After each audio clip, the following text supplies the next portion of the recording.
Hello வணக்கம். நம்ம ஒரு பழமொழி கேள்விப்பட்டிருப்போம், நோ கெயின் வித்தவுட் பெயின்னு. ரைட்டா?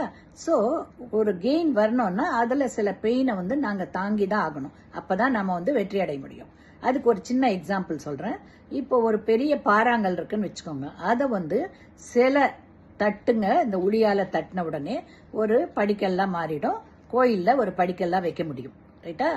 ஆனால் அதே பாறாங்கல்லையே ஒரு சாமி சிலையை பண்ணணும்னா ஏகப்பட்ட உளியடிகளை தாங்கி ஆகணும். அந்த பாறாங்கல் அத்தனை உளியடி வாங்கினாதான் அது அழகான ஒரு சாமி சிலையா மாறும்.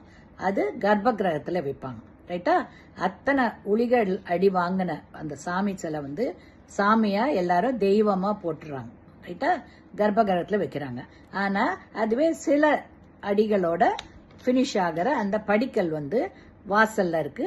அது எல்லாரும் மிதிச்சுக்கிட்டே போறாங்க, மிதிச்சுக்கிட்டே வராங்க. தேங்காய் அது மேலேயே உடைப்பாங்க. ரைட்டா? இதெல்லாம் வாழ்க்கை பூரா இது கஷ்டப்படுது. பிகினிங்ல கொஞ்சம் தான் கஷ்டப்பட்டதுனால வாழ்க்கை பூரா இது கஷ்டப்படுது.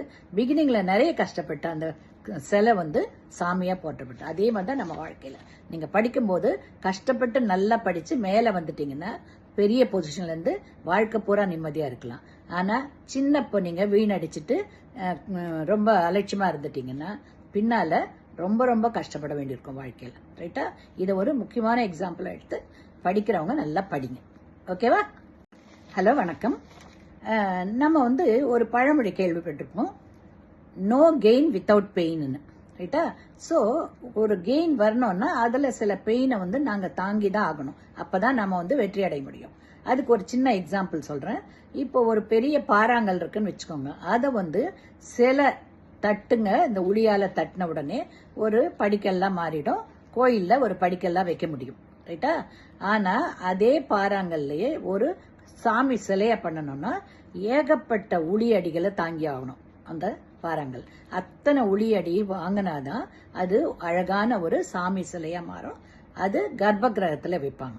ரைட்டா? அத்தனை உளிகள் அடி வாங்கின அந்த சாமி சிலை சாமியா எல்லாரும் தெய்வமா போட்டுறாங்க. ரைட்டா? கர்ப்ப கிரகத்துல வைக்கிறாங்க. ஆனா அதுவே சில அடிகளோட பினிஷ் ஆகிற அந்த படிக்கல் வாசல்ல இருக்கு. அது எல்லாரும் மிதிச்சுக்கிட்டே போறாங்க, மிதிச்சுக்கிட்டே வராங்க. தேங்காய் அது மேலேயே உடைப்பாங்க. ரைட்டா? இதெல்லாம் வாழ்க்கை பூரா இது கஷ்டப்படுது. பிகினிங்ல கொஞ்சம் தான் கஷ்டப்பட்டதுனால வாழ்க்கை பூரா இது கஷ்டப்படுது. பிகினிங்ல நிறைய கஷ்டப்பட்ட அந்த சிலை சாமியா போட்டப்பட்டு. அதே மாதிரி தான் நம்ம வாழ்க்கையில நீங்க படிக்கும்போது கஷ்டப்பட்டு நல்லா படிச்சு மேல வந்துட்டீங்கன்னா பெரிய பொசிஷன்ல இருந்து வாழ்க்கை பூரா நிம்மதியா இருக்கலாம். ஆனா சின்னப்போ நீங்க வீணடிச்சுட்டு ரொம்ப அலட்சியமா